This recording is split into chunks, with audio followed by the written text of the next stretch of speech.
Querida iglesia, Jeruel, buenas noches tengan todos ustedes. Es un gusto poderles saludar. Y bueno, hoy vamos a seguir adelante en nuestro estudio. Recordemos precisamente que estamos en 2 Corintios, en el capítulo número 6, y hemos ido avanzando verso a verso. Recordemos que cada vez que tenemos un estudio, bueno, vamos avanzando y vamos explicando y sobre todo estudiando. ¿Con qué objeto? Bueno, con la intención de que precisamente podamos tocar cada verso de la Escritura y nos ayude a entender más y más lo que dice la doctrina de la palabra de Dios y sea ineludible tocar algún tema que en su momento pueda ser evitado. Así que es un desafío para cada uno de nosotros el que podamos seguir estudiando de forma secuencial todos los versos de la Biblia. Y ahorita estamos precisamente en 2 Corintios, en el capítulo 6, versos 14 al 18. El título de hoy es una llamada de atención, ¿verdad? Voy a permitirme leer precisamente el capítulo 6 de los versos 14, ¿verdad?, al 18, y dice así la Escritura, mis hermanos: no os unáis en yugo desigual con los incrédulos, porque ¿qué compañerismo tiene la justicia con la injusticia? ¿Y qué comunión la luz con las tinieblas? ¿Y qué concordancia Cristo con Belial? ¿O qué parte el creyente con el incrédulo? ¿Y qué acuerdo hay entre el templo de Dios y los ídolos? Porque vosotros sois el templo del Dios viviente, como Dios dijo: habitaré y andaré entre ellos, y seré su Dios, y ellos serán mi pueblo. Por lo cual, salid en medio de ellos y apartaos, dice el Señor, y no toquéis lo inmundo, y yo os recibiré. Y seré para vosotros por Padre, y vosotros me seréis hijos e hijas, dice el Todopoderoso. Bueno, ya en estos versos, pues Dios nos está mostrando a través del apóstol Pablo que no hagamos ningún pacto con los incrédulos que violan en su momento pues las obligaciones del pacto que el mismo cristiano o el creyente tiene con Dios. El texto griego, en el original, bueno, pues revela que unirse en yugo o en yunta desigual significa entablar una relación pues con una persona, ¿verdad?, que es totalmente diferente a nosotros, o sea, diferente en cuanto a creencias, en cuanto a costumbres, en cuanto a relación que pudiera tener con el Señor. Así que vamos a considerar que el hecho de que nosotros podamos estar hablando con una persona que no es de la familia de la fe y que no comparte nuestras propias creencias, bueno, pues en su momento estaríamos haciendo un pacto con alguien, ¿verdad?, que incita o provoca a que el creyente, bueno, pues quebrante el pacto con Dios. Ahora, ¿quiénes son este tipo de personas, verdad?, que causan el extravío de muchos cristianos? Pues solamente son los incrédulos y los paganos que invitaban a los corintios en ese entonces a comer con ellos en los templos donde se adoraba precisamente a los ídolos. Y esto, bueno, al día de hoy, ¿qué pudiera ser? Bueno, cualquier relación que tú tengas con alguna persona de amistad, y no digo que no tengas amistades que sean personas que no conocen del Señor, por supuesto que las puedes tener, pero aquí lo importante es que si tú tienes una relación más allá, más estrecha, esto puede llegar el momento en que pueda provocar que tú te alejes del Señor. Entonces, pudiéramos decir que la gente incrédulo son aquellas personas que no sirven a Dios y que aparte Satanás les ha cegado los ojos para no ver la verdad, como dice en el capítulo 4, verso 4 de esta misma epístola. Dice ahí, dice desde el verso número 3, en el capítulo 4, verso 3 y 4, pero si nuestro evangelio está aún encubierto, entre los que se pierden está encubierto, dice, en los cuales el Dios de este siglo, o sea, Satanás, cegó el entendimiento de los incrédulos para que no les resplandeciese la luz del evangelio de la gloria de Cristo, el cual es la imagen de Dios. ¿Lo ves?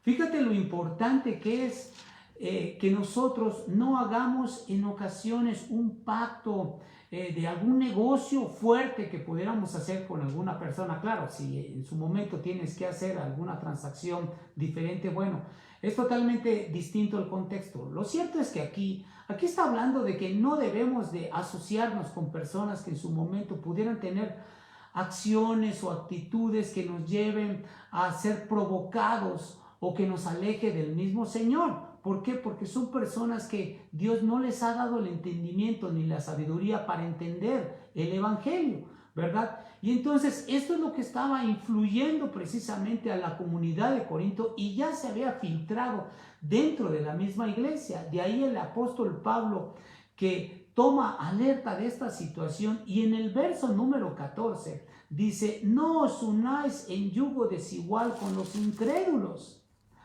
Ahí él le está llamando la atención para corregir el camino de cada creyente. Y pudiéramos ver a primera vista, ¿verdad?, que está mandando, ¿verdad?, o pareciera referirse a un mandato que se refiere al matrimonio de un creyente con una persona que es incrédula, que no tiene las mismas creencias, o a dos socios que han iniciado un negocio pero con diferentes creencias o con diferentes formas de pensar en cuanto a lo religioso.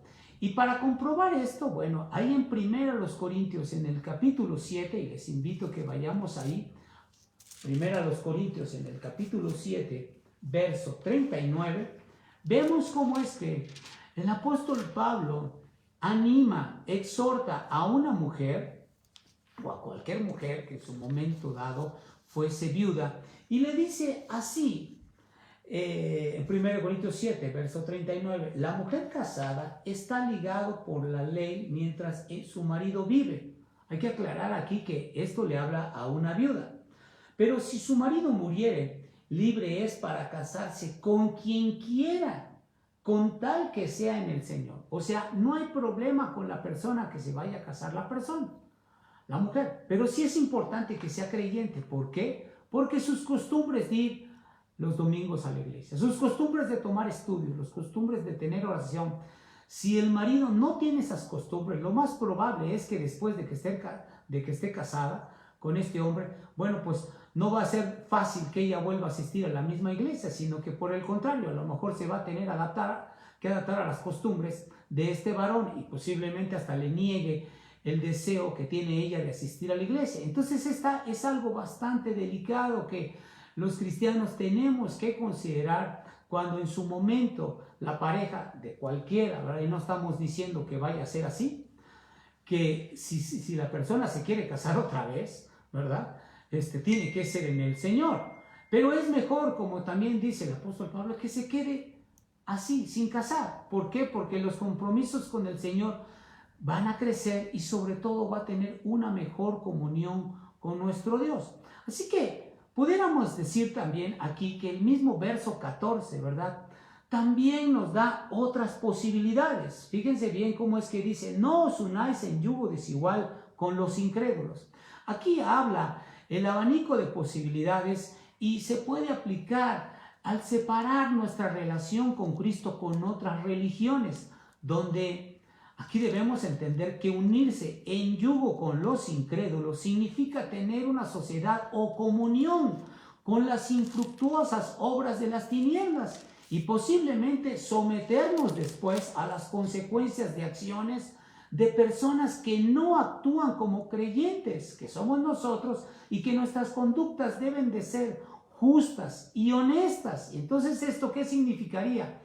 Que de llevar una relación de pacto estrecha con una persona, bueno, pues estos que no son creyentes, con el tiempo puede llevarte a ser una víctima, de llevarte a los vicios, a estar esclavizado al pecado, alejarte del Señor. Y bueno, puesto que los incrédulos acostumbran esto, ¿qué cosa? De no estar cerca del Señor. Y entonces esto el mismo Dios también lo abomina. Ahora, la segunda parte del verso número 14, mis hermanos, y hasta el verso 16, el apóstol Pablo hace 5 preguntas que reclaman una respuesta negativa.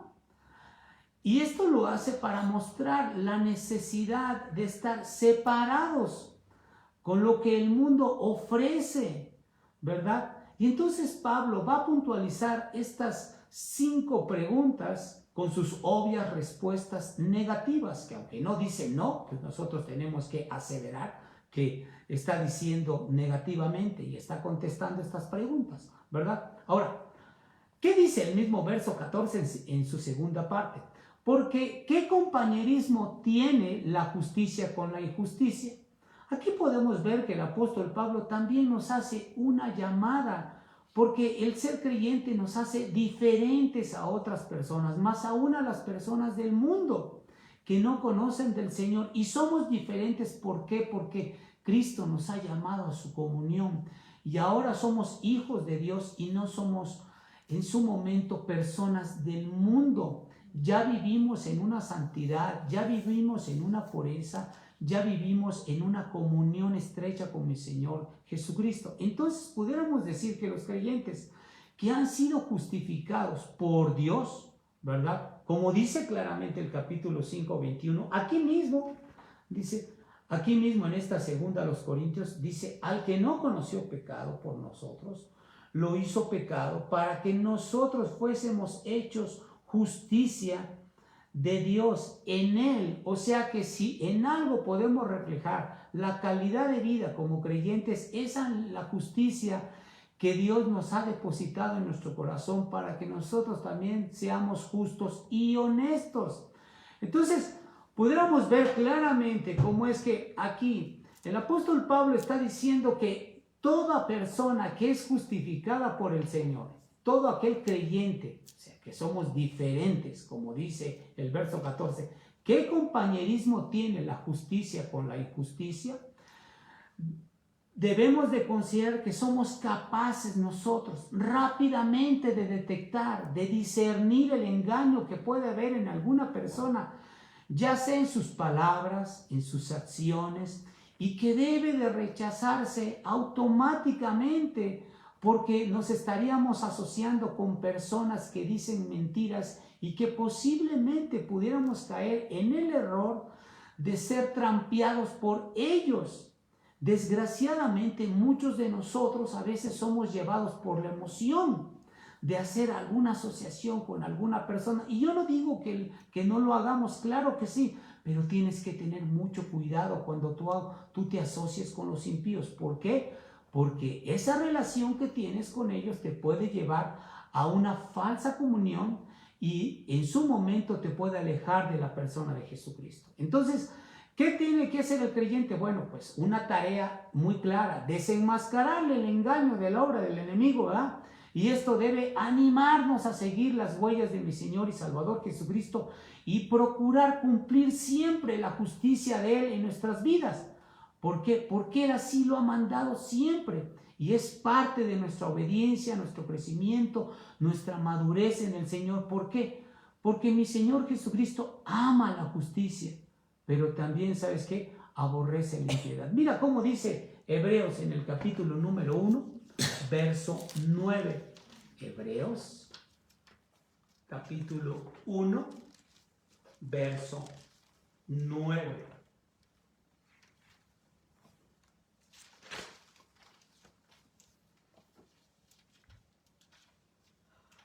Son palabras del escritor de los Hebreos y está mencionando de la persona de Jesucristo. Y dice, has amado la justicia y aborrecido la maldad, por lo cual te ungió Dios, el Dios tuyo. Y esto refiriendo a que si bien lo trasladamos a nuestras vidas, nosotros debemos siempre de abominar en su momento lo que no es justo, lo que es deshonesto a Dios y lo que es oculto. Entonces vemos claramente cómo es que el Señor aquí, cuando hace esta pregunta, ¿qué compañerismo tiene la justicia con la injusticia? Pues la respuesta es rotunda, no hay ningún compañerismo entre la justicia y la injusticia, ¿verdad? El mismo verso 14 dice, ¿y qué comunión las tinieblas, la luz con las tinieblas? Bueno, esta es la segunda pregunta que hace el apóstol Pablo. Y aquí encontramos 3 palabras clave. Las primeras 2 describen una comunión cristiana o una comunión entre creyentes. ¿Cuál es? Luz y comunión, ¿verdad? Y la tercera habla de tinieblas y no describe a la comunidad cristiana, sino todo lo contrario en esta tercera. Entonces, ¿qué significa? Que si bien muchas personas hasta el día de hoy tratan de buscar al Señor, lo menos que pueden hacer es alejarse de cualquier cosa que puedan detectar en su corazón que es oculto, que le pueda alejar de la comunión con el Señor. Y el mismo apóstol Juan inclusive lo menciona. Vayan ustedes, por favor, a Primera de Juan, si lo tienen ustedes ahí, en el capítulo 1, ¿verdad? Verso 4, en donde el apóstol Juan se gozaba con esta intención de cómo es que el Señor verdaderamente obraba en su vida. Y el mayor gozo que pudiéramos experimentar nosotros como creyentes es estar con otros creyentes, es estar en comunión con el Señor, es estar en coinonía con todos los santos. Y esto lo refiere así el apóstol Pablo y dice en Primera de Juan 1, verso 4, estas cosas os escribimos para que vuestro gozo sea cumplido. Pero miren cómo dice en el verso 3, lo que hemos visto y oído, eso os anunciamos para que también vosotros tengáis comunión con nosotros.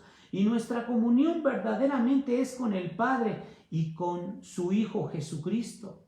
Esto refiere a que lo mejor que nos pudo haber pasado como creyentes es tener amistad con otros creyentes, es tener la coinonía con personas que piensan igual que nosotros, que han depositado el Señor una honestidad, una justicia, un amor, una bondad, una mansedumbre igual que nosotros. Y es la manera en cómo el Señor hace que nosotros nos podamos estar siempre edificando unos con otros. Entonces pudiéramos decir que la comunión de estar en la luz, ¿verdad? Respecto a como dice claramente esta pregunta, ¿en qué comunión la luz con las tinieblas? Bueno, pues hace referencia claramente a que nosotros pues no tenemos precisamente un culto con los impíos, ¿verdad? En donde hay abominación, pero habla muy especialmente de aquellas personas que cuando andamos en luz, bueno, tenemos un culto a Dios, también aprendemos del mismo Señor, tenemos la mutua ayuda y un aliento constante entre hermanos, ¿verdad? Y esto acompañado de la oración que podemos tener constantemente entre unos y otros. Es la manera en cómo nosotros podamos siempre estar en comunión con el Señor. Por eso es que mi Señor y Salvador Jesucristo decía que yo soy la luz del mundo, ¿verdad? Y por medio de su evangelio, o sea, es la luz verdadera que nosotros siempre tenemos que buscar para que el mundo sea iluminado de su amor y sobre todo muchas personas puedan llegar a los pies de mi Señor y Salvador Jesucristo. Ahora bien, la oscuridad espiritual que refleja todas las personas que son impías, bueno, pues esto significa que cuando una persona está carente de la luz espiritual, bueno, pues carece del conocimiento del Señor, carece del amor de Dios, carece de todo lo que Dios sencillamente tiene para ayudar a que la persona sea libre del pecado. Pero ¿qué sucede? Que muchas personas dicen que creen en Dios, ¿verdad? Y Juan, aquí se puede decir que él está hablando prácticamente ahí en Juan 11, en el capítulo 11 del Evangelio de Juan, refiere claramente que cualquiera que aborrece a su hermano, bueno, pues está ciego, ¿verdad? Pero ¿por qué estamos mencionando esto? Sencillamente porque en su momento el apóstol Juan, como todos los apóstoles y el mismo Señor Jesucristo, decía que nosotros teníamos que andar en luz siempre. No debemos aborrecer. ¿Y cuánta gente en el mundo aborrece a distintas personas? ¿Cuánta gente en el mundo se aborrecen entre familia? Y una característica propia del cristiano es no aborrecer, es siempre andar en luz. Y así que a cualquier persona que en su momento aborreciere a otra, pues no está en luz, puesto que está en tinieblas. Así que hay una grande diferencia entre las personas que andan en luz y y otras que andan en tinieblas. Así que si andamos en luz es porque debemos de amar a las personas, ¿verdad? A costa de pensar que muchas personas nos vituperan, hacen vituperios para en contra de nosotros, hacen un sinfín de maldades en contra de nuestras propias vidas, a veces inclusive hasta de tu familia o de la familia en la fe. Pero debemos de considerar que Dios tendrá misericordia alguna vez por ellos para que se salven, y nosotros tenemos que estar siempre sujetos a lo que Dios disponga para sus vidas. Ahora, ahí en el verso número 15, mis hermanos, viene otra pregunta. Dice, ¿y qué concordancia Cristo con Belial? Eso refiere a la tercera pregunta y dice que no hay ninguna o no hay alguna posibilidad de esperar una armonía o similitud entre Cristo y Belial. ¿Por qué razón? Porque pudiéramos decir que tanto Cristo como Belial o Satanás son los máximos gobernantes de las regiones celestes, por decirlo así, en lo espiritual. Cristo por un lado mostrando la luz y Satanás mostrando la oscuridad con toda su legión de ángeles, de gobernadores y principados, como dice claramente el libro de los Efesios en el capítulo 6. Ahora, ¿qué significa esto? Bueno, pues Cristo representa en su momento la justicia, la luz y lo santo, pero Satanás representa la impiedad, las tinieblas, lo profano, lo inmundo, lo perverso. Y hoy día, bueno, pues muchas personas mezclan tanto una cosa como la otra, como si fueran dogmas de fe para ellos. Un ejemplo de esto es que hay personas que creen en Dios, pero también creen en lo que dice la Santa Muerte, ¿verdad? Creen en el poder de Dios, pero también creen en el poder de la suerte, en el poder de la energía. Creen en mi Señor Jesucristo, pero también quieren un beneficio personal y por eso es que compran amuletos, compran el cuerno de la abundancia, compran imanes, compran cualquier cosa que les dé suerte. Ahora sí que ponen a todos sus ídolos y eso no significa tener comunión una cosa con otra, pero la gente así lo toma, ¿verdad? Siempre mezclan las creencias y mezclan las cosas ocultas con lo santo y no hay ninguna comunión entre una y otra cosa. Entonces, ¿qué es lo que el apóstol Pablo realmente le quiere decir a los corintios aquí? ¿Y qué es lo que en su momento Dios nos quiere decir a nosotros? Bueno, lo que Cristo nos está diciendo es que si bien Él murió por nosotros y Dios nos ha reconciliado a través de la cruz cuando murió mi Señor Jesucristo, nosotros no tenemos por qué acercarnos a lo oculto. Y entonces esta es la causa por la cual en todo momento, bueno, pues mi Señor Jesucristo murió por nosotros para alejarnos del pecado. Pero si tantas personas se siguen acercando a lo oculto, díganme una cosa, dicen que son creyentes en Dios y se acercan a las maldades, a las perversidades, a todo lo deshonesto, inclusive adoran a la muerte.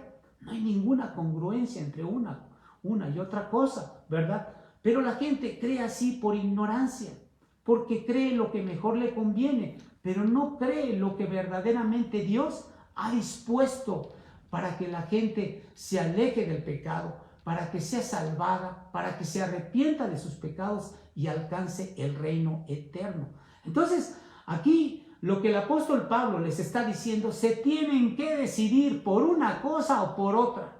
Tienen que rechazar a Belial, ¿verdad? Porque él en su momento, bueno, pues no es algo bueno para ustedes. Entonces el apóstol Pablo está siendo determinante con ellos y por ello es que estas mismas 4 preguntas en su momento les hace inclusive en esta última pregunta, en esta cuarta, en el verso 15, dice, ¿o qué parte el creyente con el incrédulo? Vuelvo a preguntar. Bueno, significa que pues la vida del creyente, las conductas, sus palabras o su atmósfera, donde se desenvuelve el mismo creyente, bueno, no tiene nada que ver, no tiene ninguna congruencia, similitud o afinidad con la vida de algún creyente. Por eso es que cuando yo escucho que alguna persona dice, no, pues yo sí creo en Dios, pero hago esto, hago el otro, sencillamente no son precisamente creyentes.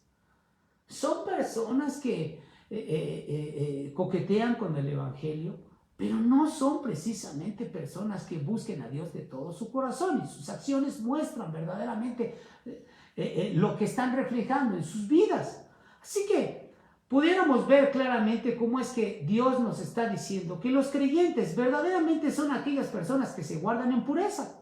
Son aquellas personas que están buscando de todo su corazón no pecar en contra del Señor y no pecar en contra de su propio cuerpo, ¿verdad? Pero aquí vemos claramente cómo es que el apóstol Pablo es enfático y nos está diciendo: no puedes participar del estilo de vida con los incrédulos, no puedes tener ningún contacto con ellos, porque puede ser que te lleven prácticamente a la desolación, al desconsuelo, y posiblemente caigas y el Señor ya no te vaya a rescatar.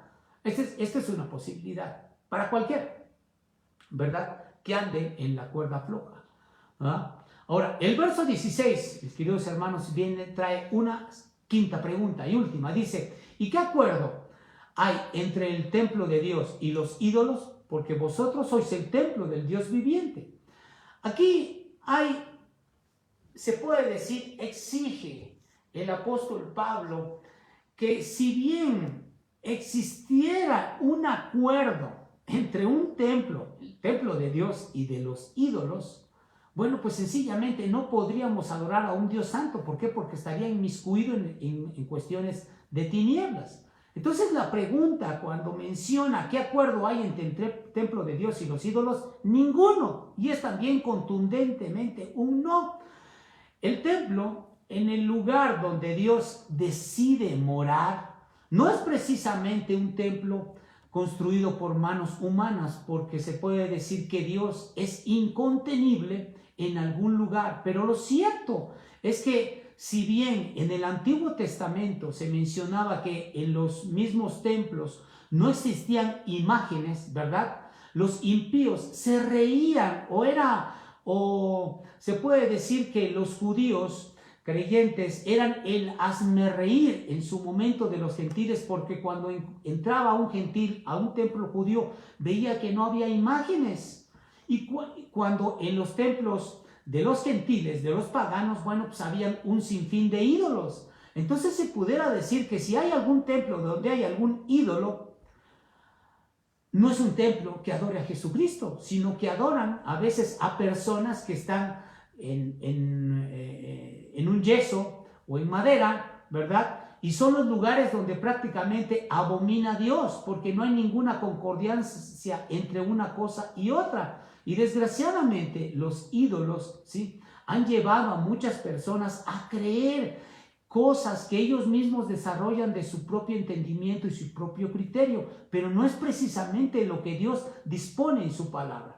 Entonces, ¿cómo pueden entender los cristianos gentiles la frase del templo de Dios? ¿Verdad? ¿Cómo es que ellos pudieran pensar que este lugar santísimo al cual Dios se debe de adorar no hay imágenes? Y hay que considerar que los cristianos gentiles venían de un estrato donde ellos prácticamente venían adorando muchos ídolos, y el apóstol Pablo les decía: bueno, pues déjame decirte que Cristo habita en tu corazón. A ver, espérame, ¿cómo es eso? Si primero me dices que no habita en templos y ahora dices que habita en mi corazón, y me estás diciendo aparte que es incontenible por un lugar, entonces ¿cómo es esta situación? Sencillamente podemos decir claramente que Dios enseñaba, si bien por parte del apóstol Pablo a los Corintios, que moraba en nuestro corazón, es porque Dios mismo entra en nuestro corazón a irrumpir en todo lo que es nuestro espíritu, alma y ser, para quitar todo lo inmundo, lo perverso, lo que no es bueno para nuestras vidas en lo espiritual, para depositar su Santo Espíritu.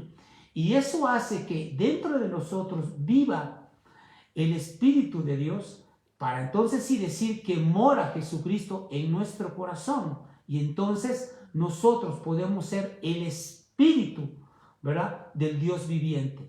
Entonces podemos ver claramente cómo es que aquí en la segunda parte del verso 16 dice: como dijo Dios, habitaré y andaré entre ellos y seré su Dios, y ellos serán mi pueblo. Aquí vemos claramente cómo es que el apóstol Pablo hace una tercera llamada, pero esta tercera llamada es porque nos dio promesas. ¿Cuáles promesas? Bueno, todo lo que dice el verso 16.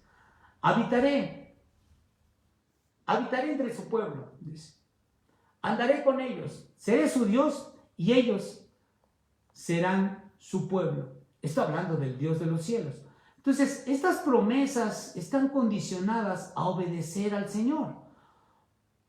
¿Por qué? Por lo que dice precisamente el verso 17, por lo cual salid de en medio de ellos, hace referencia a salir del vínculo o de la relación que pudiéramos tener con muchos impíos, ¿verdad?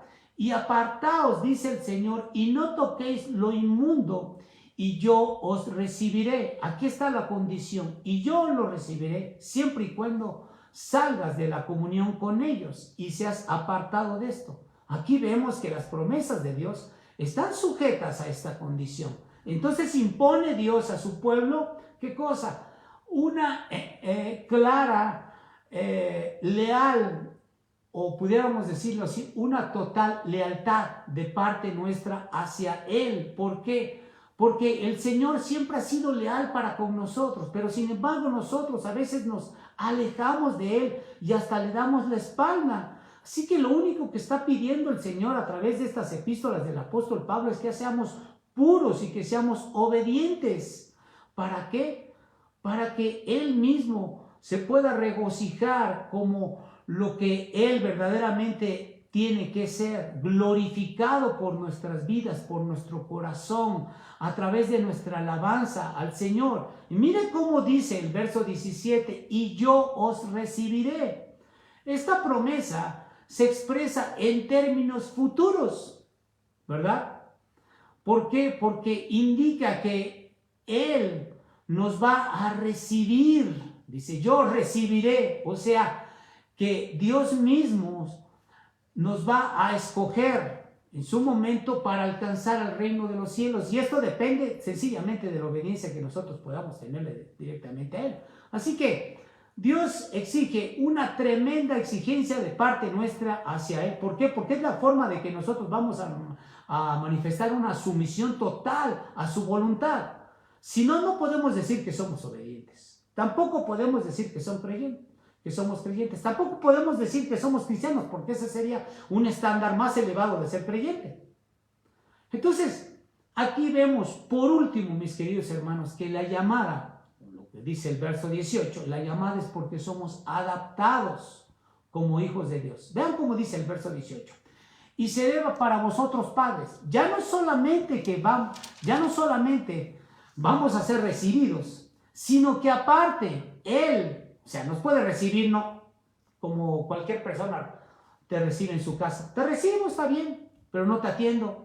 Pero aquí hace algo más nuestro Dios. Dice, y seré para vosotros por padre. O sea que nos va a adoptar como hijos. Y vosotros me seréis hijos e hijas, dice el Todopoderoso. Entonces vemos claramente cómo es que así como Dios es Padre de todos aquellos que a lo largo del Antiguo Testamento y por siglos han venido a sus pies porque Él los recibió y Él los adoptó, así también a los corintios los está adoptando, siempre y cuando sean obedientes. Y a nosotros es lo mismo, ¿verdad? ¿Por qué? Porque hemos sido adoptados. Somos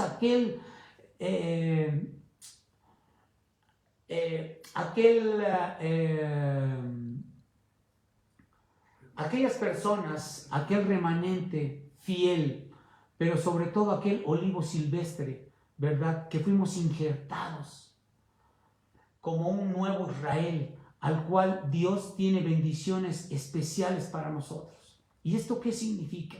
Que siendo Él el Todopoderoso, cuando tú seas obediente al Señor, te aseguro que no va a haber nada ni nadie que pueda librarte del amor de Dios, porque ese es el que vive en tu corazón por siempre y te va a ayudar a alcanzar la vida eterna en la persona de mi Señor y Salvador Jesucristo. Cuídense mucho, mis amados hermanos. Dios les bendiga y permitan siempre que seamos apartados. Apártate de alguna circunstancia con los impíos y busca la comunión más estrecha con los hermanos en Cristo, que serán aquellos que te van a dar la fortaleza en el Señor, te van a ayudar siempre a poder llevar una vida espiritual más sana, más correcta, y sobre todo esto le va a dar gloria a nuestro Dios. Que Dios cuide sus vidas. Vamos a orar. Padre, te damos las gracias, Señor, por esta magnífica oportunidad que tú nos das de poder estudiar tu palabra. Guarda nuestras vidas, llena nuestro corazón, satúranos, bendito Señor, de tu Santo Espíritu, y permite que podamos ser librados de cualquier relación inmunda y perversa que nos pueda alejar de tu comunión. Te lo rogamos y lo pedimos en el nombre poderoso y precioso de Jesús. Amén. Dios les guarde, mis queridos y amados hermanos.